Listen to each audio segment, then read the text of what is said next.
नमस्कार दोस्तों, आप सभी का स्वागत है मेरे चैनल अनुगूंज में। आज की कविता जीवन से जुड़ी हुई भावनाओं और अनुभवों से गहराई से जुड़ी है। इस कविता में जीवन में मिले हुए धोखे, टूटी हुई उम्मीदों और आत्मचिंतन को दर्शाया गया है। इस कविता में तस्वीरों की ऐसी फितरत बताई गई है जिन पर समय की एक मोटी धूल चढ़ चुकी है। तस्वीरों पर चढ़ी धूल को जब झाड़ लिया हमने, फितरत को सबकी तब भांप लिया हमने। पर तब तक धोखे बहुत खा चुके थे, इसलिए तस्वीरों के लिहाफ सिलवा लिए हमने।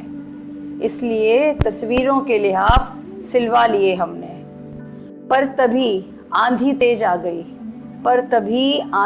आ गई, उन तस्वीरों पर मोटी गर्द चढ़ा गई। हमने भी उन गर्द भरी तस्वीरों को एक कोने में रख दिया और दिल से आंधी का शुक्रिया अदा किया, साथ में कुछ गिला शिकवा भी किया कि अपने साथ तुझे तूफान को भी लाना था और इन तस्वीरों का नामो निशा मिटाना था। कहीं फिर से हम इन तस्वीरों की धूल को साफ न कर लें,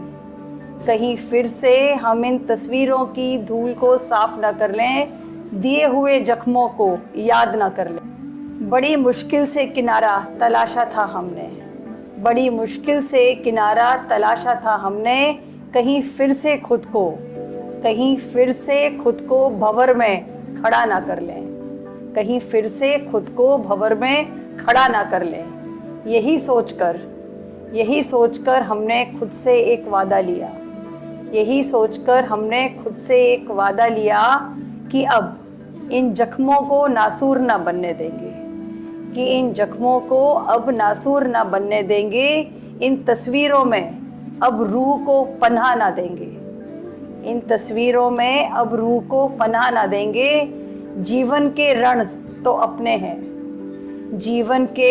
तो अपने हैं, आखिर कब तक आंधी तूफान से